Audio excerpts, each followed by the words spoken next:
show you 3 states of being, only 3 states. So you were created perfect.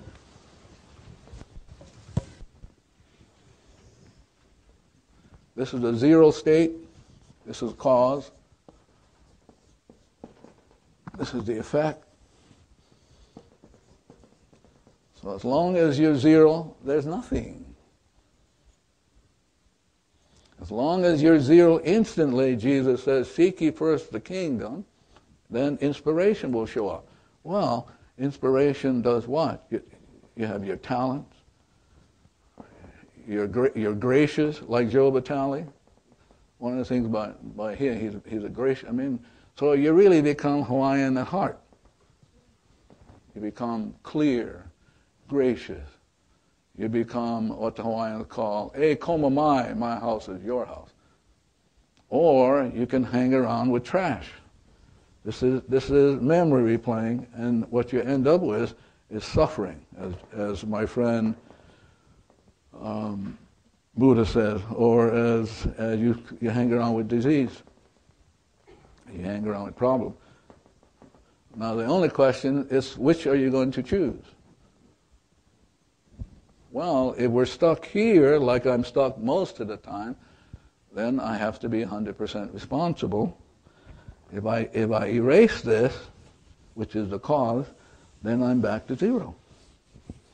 And if I'm back to 0, then divinity will give me what I need, and will give everybody else in the Mother Earth, the ocean, the waters, the ants, the bees, everybody will get what they need.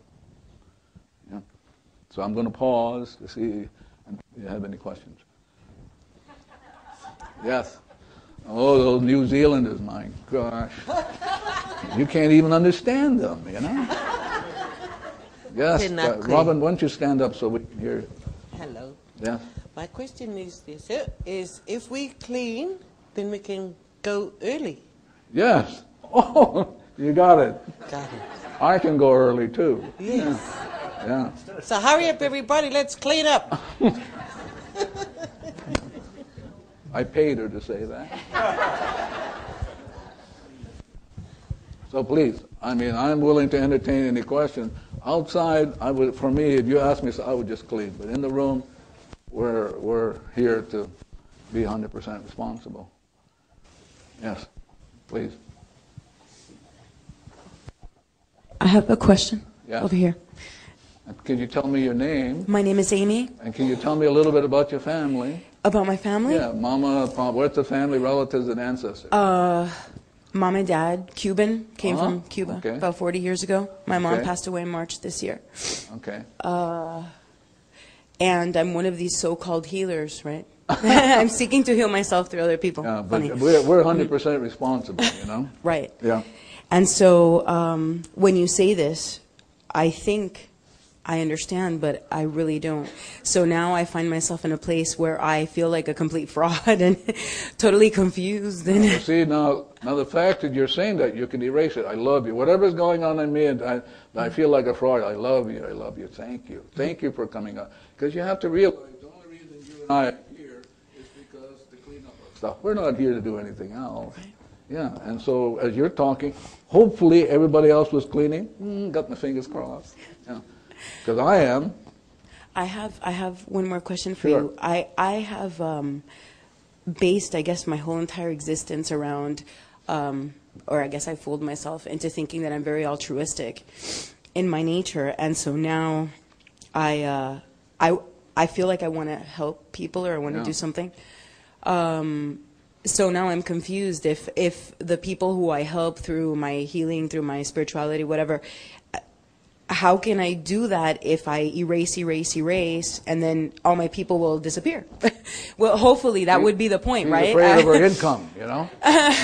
No, because you know what? I'm not making any money anyway because I do it for free so much. So you know. Let me give you a story. There was a psychologist about 10 years ago, sort of talked to me about she would like to take the class, but she was afraid that nobody, after she'd learned to do the cleaning, nobody would show up.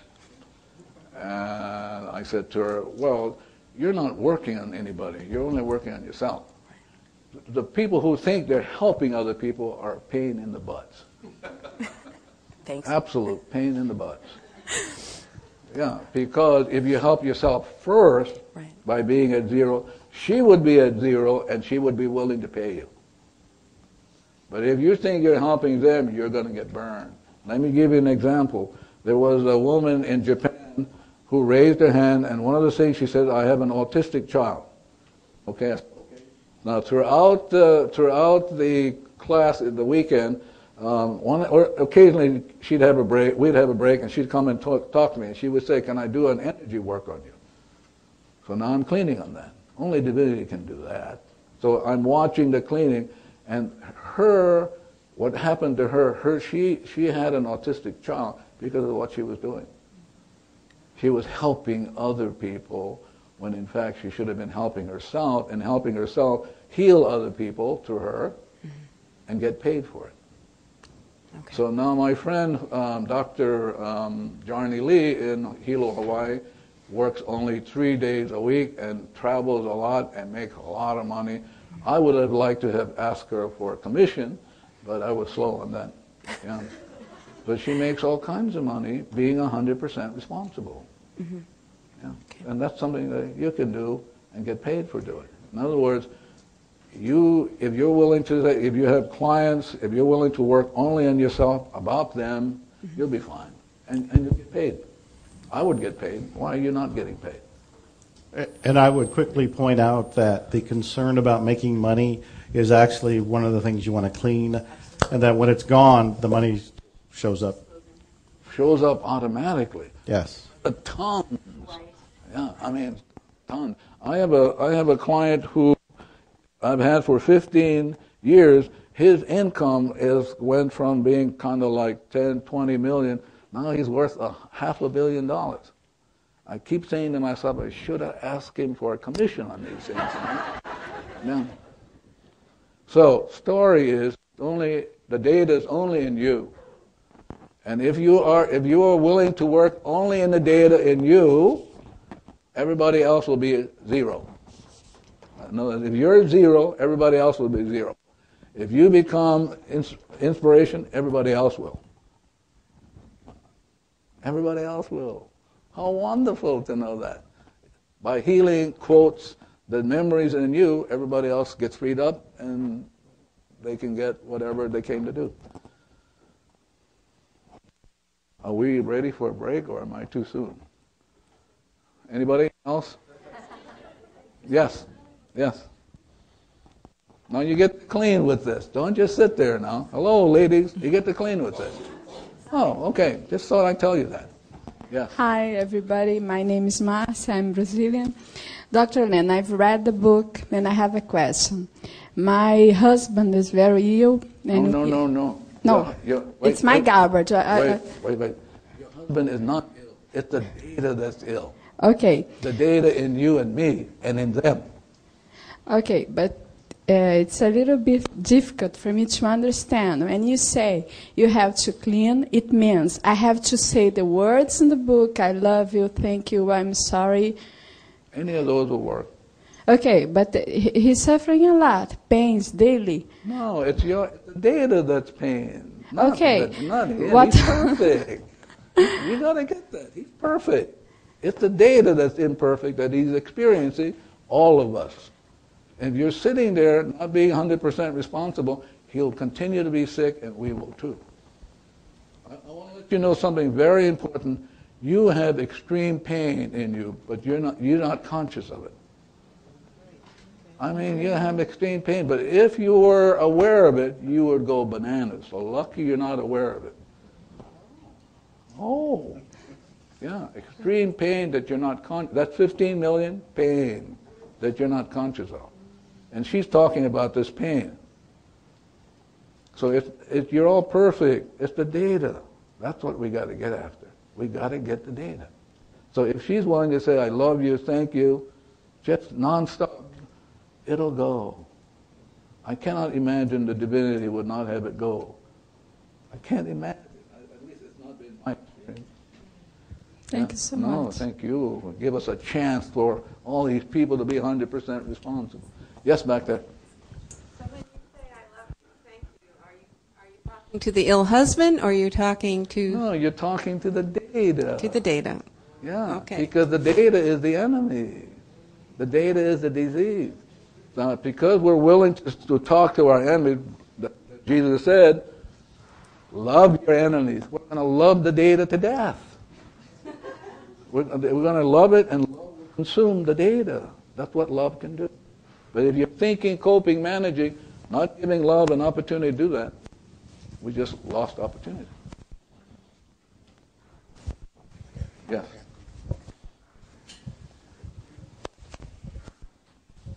Now you can clean with this one. Because this has to do with Alzheimer's. She may not know it, but behind it, I'm watching the Alzheimer's stuff come up. Now, any of you have anybody or know anybody with Alzheimer's? Yeah, see, you get a chance, because if you let it go, she's doing us a favor. Yes, ma'am. I'm interested in this concept of mindfulness. Study it to some degree. And now I come here, this resonates with this concept of mindfulness. This is possibly too academic, but do you have a response on that? Zero. Mindfulness is being at zero. Yes, yes. So Buddha talks at mindfulness being at zero, and out of zero you get enlightened. This is enlightenment. Yes. Inspiration is enlightenment. Enlightenment. That's what Buddha talked about. The whole thing about Buddha is being at zero, which means letting go of the suffering, and then being enlightened. But none of us do this. We're too busy thinking and coping. Yes. Yeah. Thank you. Thank you. Joanne, you don't have a question. It looks like you might have something over there. Are you sure now? Why is it bubbling around you? There's something bubbling around you. No? Not that I'm aware of. Oh, okay. Anybody else, please? Yes. My name is Pam, and I wondered, is there a place for doctors and psychologists and healers in the world? What do you suppose, Pam?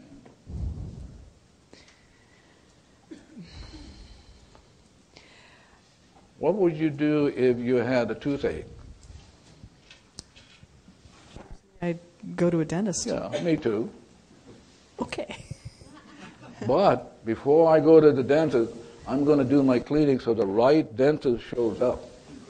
I'm not going to go to any dentist, because if I go to the dentist, it'll be hell to pay. So the idea is to be at zero, the right dentist will show up, and you will have great fun with them, as opposed to going like that. But the idea is you want to always make sure you're at zero, so the right opportunities and the right people. Yeah. So, too bad, we'll still have to hang around with psychologists. Yeah. Yes.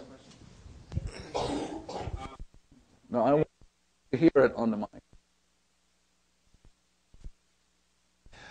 I'm still thinking about the cleaning on her sick husband, and you mentioned data and memories, and I think. Did you hear it? Did you hear it talking? Yes. Well, how would you hear it talking if you weren't hearing data? Whose data? Is it yours? Is it my data? Yeah, when I'm cleaning, am I cleaning just my data, my memories? Well, is it universal memories and data of everyone here? Why would you be interested if you're cleaning your stuff? And if you're free, I mean, why would you be interested if anybody else is free? If you're free, Tom, if you're absolutely free, why would you be concerned? Because when you look around, everybody else will be free. But it's because you aren't free, nobody else can be free. It's all my problem. Oh, that's what I've been saying. Yeah, I'm here to say that. Just data. Just data. Yeah. So when you hear her, you don't hear her. You hear your data of her. This is your reacting.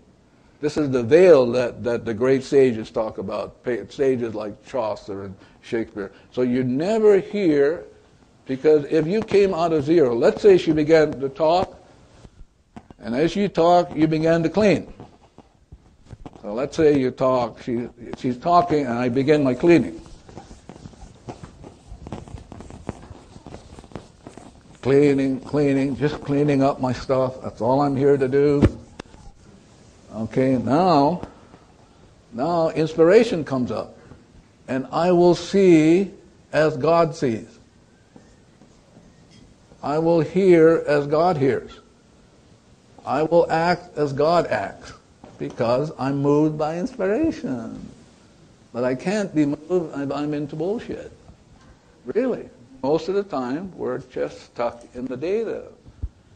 So now you get a choice. You get to see as God sees, or you get to see as trash. So when she's talking, I'm cleaning already, because she's giving me a chance. That's why I'm here. I'm here going, I'm going to hear stuff I should be cleaning on. But I've been working on you folks for the last, how many weeks, Joe? Yeah, so Joe has been sending me the list. I've been working on it. So in case I bang you a couple times, you won't get angry. Yeah. So she is doing us a favor that you and I didn't know we had this stuff in us. She speaks, wow, I get to clean. I get to be back to zero. She goes back to zero. Her husband will go back to zero. And divinity will give to him what's perfect and right to him only because you and I were willing to be 100% responsible. Yeah. That's how great you can be, or just be a pain in the butt, Tom. Yeah. Do we get a break? One more question, maybe. And then take a quick Can you break. ask Joe Vitale one more question? Yeah. Oh, all right. Make it an easy one, like what time is lunch or something like that. There's so much of that in the subconscious. How do you know, or do you ever get to zero? See, but you'll never get it because you're thinking now. You're trying to figure it all out, as opposed to just get to the cleaning. And if you did your cleaning, I can't imagine a divinity would not provide the right dentist. Okay. I can't imagine. If you were God and I did my cleaning, you would provide the right dentist.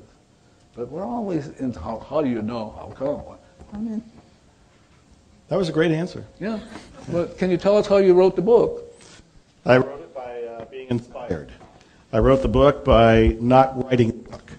Now, I've written a lot of books. Most of you know things like The Attractor Factor and some of my marketing-oriented books. But when it came time to write Zero Limits, and of course I was excited about it. I couldn't wait to write the book. I really felt like the hand of God directed my writing. It was one of the easiest writing experiences ever. It flowed. Every now and then I would pause and ask myself, what do you want me to say next? Well, what was I talking to? I was listening to inspiration coming through me. And I kept cleaning and cleaning, which is what I'm doing 24 hours a day, nonstop. And I'll tell you some stories about what's happened to me by continuously cleaning and allowing inspiration just to come through. And when inspiration comes through, I act.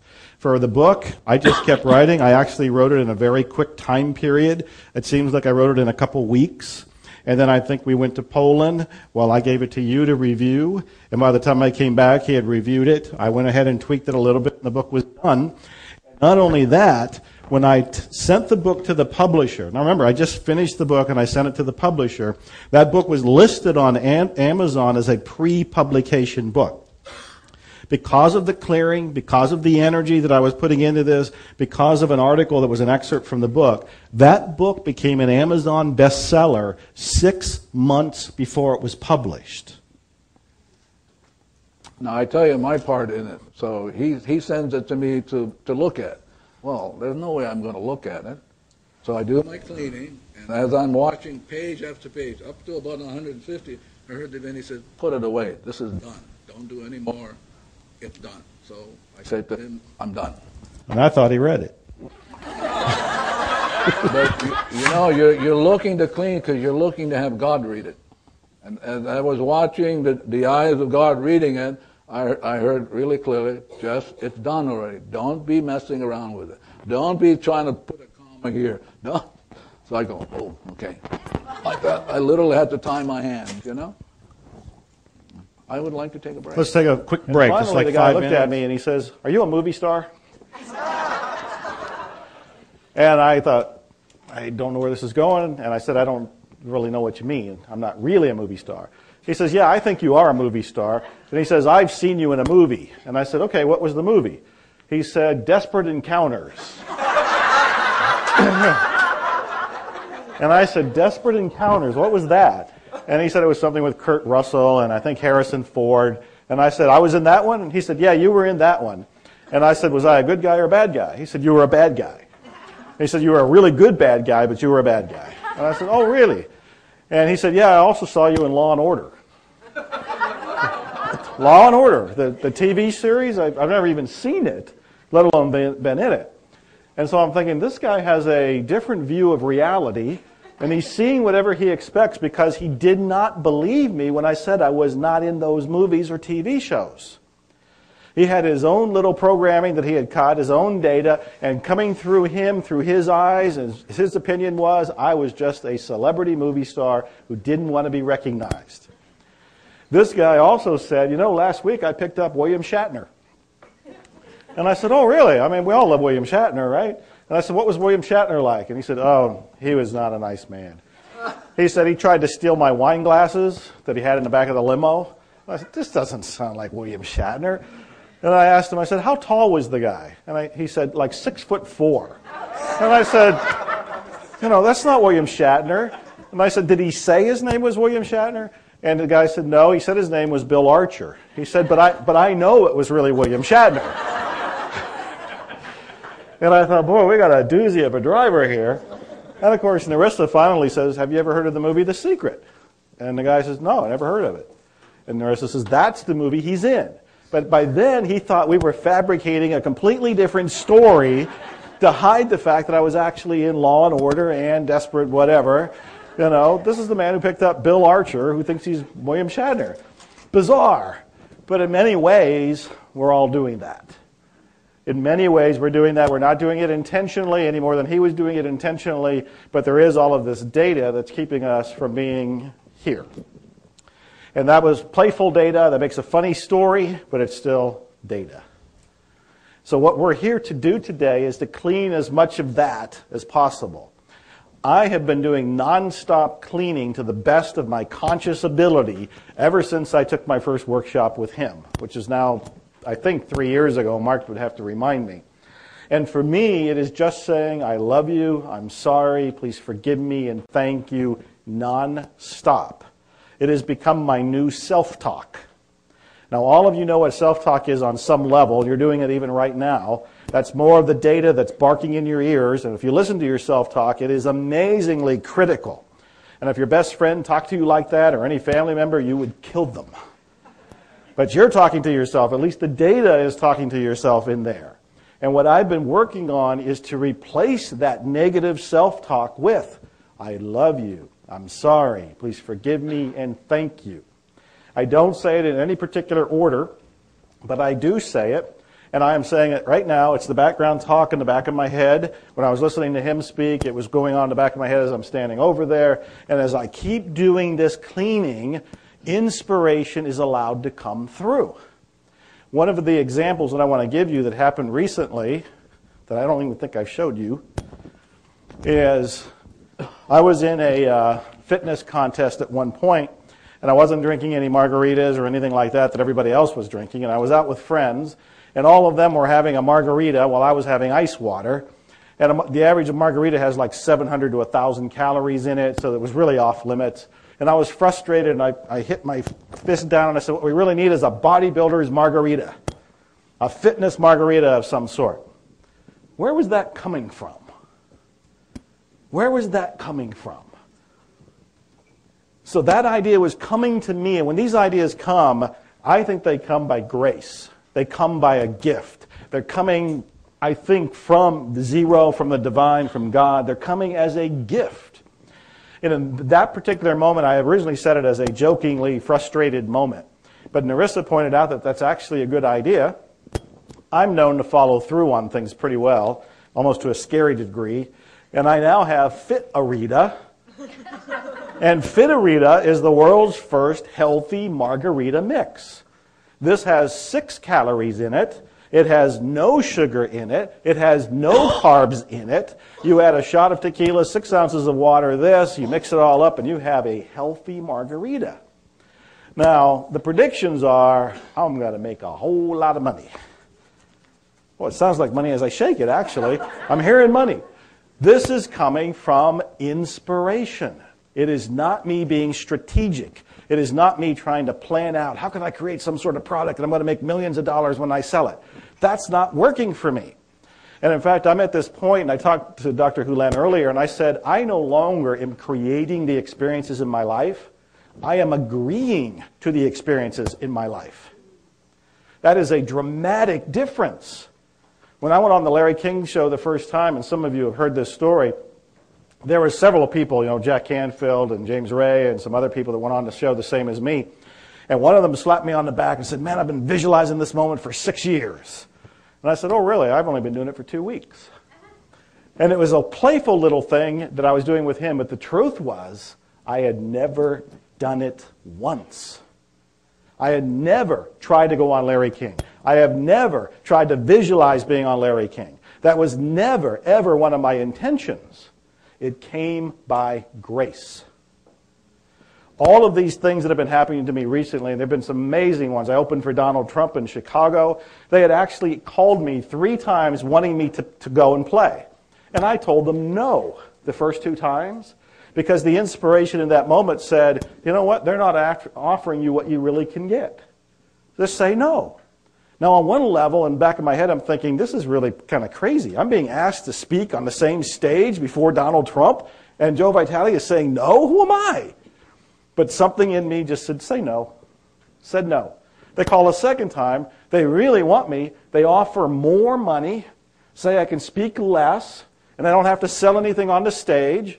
And I still said no, because something inside of me that felt like inspiration, that felt like it was coming from the whiteboard, said, no, that's not right. It's not, just don't settle. Just hang in there. They call a third time, and they say, we really want you to speak. We will pay you your full fee. You only have to speak for 30 minutes. We'll fly you and Narissa first class. We'll take care of all your expenses. You don't have to sell anything in the back of the room. Now will you do it? Yes. Yes. I have more and more of these experiences. Some of these stories I'll tell you over this weekend where they're all coming from me constantly cleaning. And somebody had asked about what you're cleaning. And I wanted to point out that it doesn't matter what your focus is when you're cleaning because you don't know what's really going on under the surface with all the data. It is so unimaginably complicated with all of this software wiring of the mind, with all these beliefs, all of this data, that you can't go and say, I have this heart problem, or whatever the problem happens to be, Alzheimer's or anything, because of what happened to you when you were 5 years old. You can't consciously pinpoint it. So the only thing you're left with is this wide sweeping eraser where you're cleaning everything. Whatever shows up, you're cleaning. And in my world, before it even shows up, I'm cleaning. And in fact, Dr. Hulan, he did repeatedly, every week, Suzanne will tell you, he wanted the list of who was going to be here. Because he was cleaning on that list, so when he got here in front of you, he would be as pure, as close to zero, as inspired as could be. He has done as much of his data cleaning as humanly possible in advance. So for me, the key message here is if you keep cleaning, you get closer and closer to the zero state, to the whiteboard. And as you get closer to the zero state, you're in a place where when divinity, zero, sends you an inspiration, you just go and do it. And there's no resistance to you to do it because that's been cleaned too. If there is a resistance, if you do have this urge to open a restaurant, to write a book, to go on a cruise, to do something in particular, and you delay doing it, it's because of some data. There's some data that's still just kind of floating through you, and you want to erase it. So for me, it's nonstop cleaning. I have occasionally somebody will write me and say, how often do I clean a day? Do I just do the I love you, I'm sorry, please forgive me, thank you in the morning, and I'm done? And again, it's all up to you. For me, it doesn't ever end. And I also tell people, why would you want it to? If you're saying I love you in your head 24 hours a day, 7 days a week, every month, why would you want that to end? If we all were saying this, and again, I'm the only one that has to say this, he will constantly remind me of that, but if we're all saying this, can you imagine the kind of vibe that would be around the planet? Walking around where in the back of your head you want I love you? And I think it would be even better if we all walked up and said, I love you, I love you, I love you, I love you, I love you, and let everybody be concerned and curious and confused, and I love you, to everybody, just saying it out loud. I think that'd be a fun little experiment. We only have a few minutes before lunch, which is already set up for those who prepaid for it. Do you have a question or two that you can offer? He would love to have a question. he welcomes questions in this room, not over lunch, but he will over this room. Do you have a question or two? So I have a question. Oh, he's standing up with a question. Okay, right there, Craig.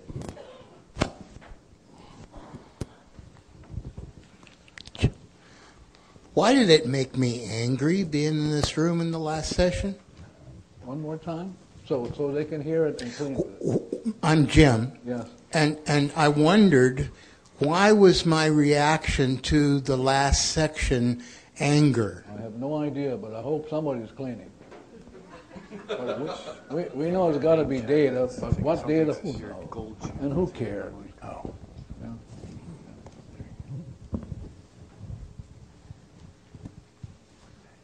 Oh, please release me, let me go.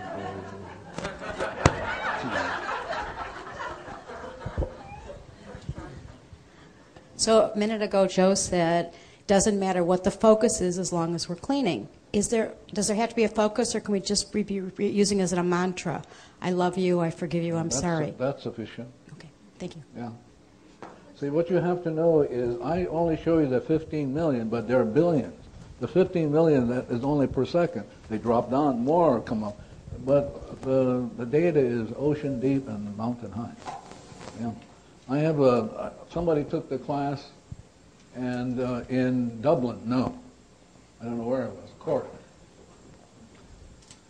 And they sent me a picture of a monkey. And here's a picture of the monkey going like this. And it said, Tim realized with some horror that cleaning his way back to zero might take longer than he thought.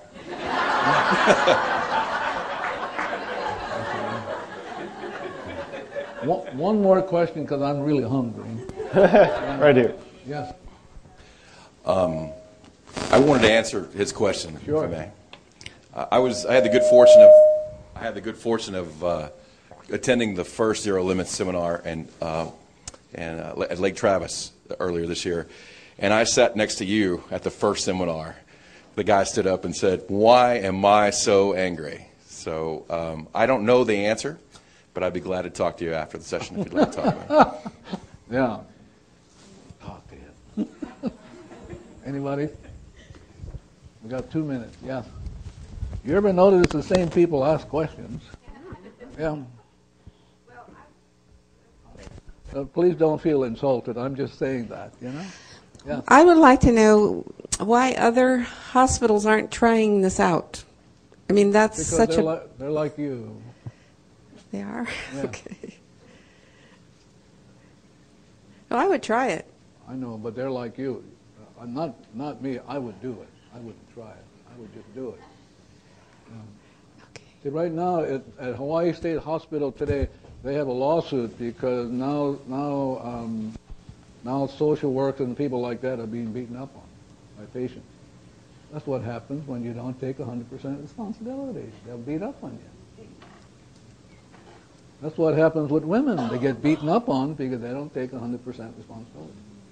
I was giving a talk years ago to a group of women who are therapists. And I heard as I was cleaning, they're not going to invite you back again. I heard it even before I showed up. So it came around, and finally a question was asked. And the same question asked in Japan. I just got back from Japan. And the question is, how come women don't get more presidency of corporate America? Well, because they're not 100% responsible.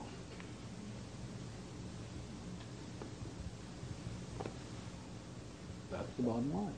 But if they were willing to clean up that stuff, they would run the country. But they're too pissed off. Too pissed off. Yeah, they have activists or like that, but it doesn't clean up the act. Doesn't clean it up. I had a nurse at Hawaii State House. She was always ticked off. I mean, she'd come to work and the whole ward would just go crazy with her on the ward. So I just noticed that, and I said, I just noticed that every time I'm present, everybody goes nuts. So I began to work on it and work on it and work. A year later, it all settled down, and she and I got to be good friends because I was willing to be 100% responsible. The ward settled down. She was fine. They promoted her to some training position, but see, somebody has to be responsible. And I'm going to read something, and then we'll take a break. I got this when I was in Germany doing a class there, and somebody gave it to me, and I would read it. This is about you folks. And it'll be a good time to go on a break. It's called, the thing is called, That's Not My Job. There was a story about 4 people named everybody, somebody, anybody, and nobody. There was an important job to be done, and everybody was sure that somebody would do it. Anybody could have done it, but nobody did it. Somebody got angry about that because it was everybody's job. Everybody thought that anybody could do it, but nobody realized that everybody wouldn't do it. It ended up that everybody blamed somebody when nobody did what anybody could have done. And I'm coming back. If the women are going to wait up on the guys, you got a long wait. So do your cleaning and take over. I mean, really, you can take over this country. But you bitch and moan and groan, and it just goes on over and over. So if you get a chance to eat strawberries today, it will help with depression. Really. Strawberries, it will help with cleaning up depression. Because that's the problem that women have. They just feel down and out because they never get a chance. But I'm saying to you, the best way to go is don't be bitchy. Just clean it up, and you'll be fine. Because if you're waiting up on us,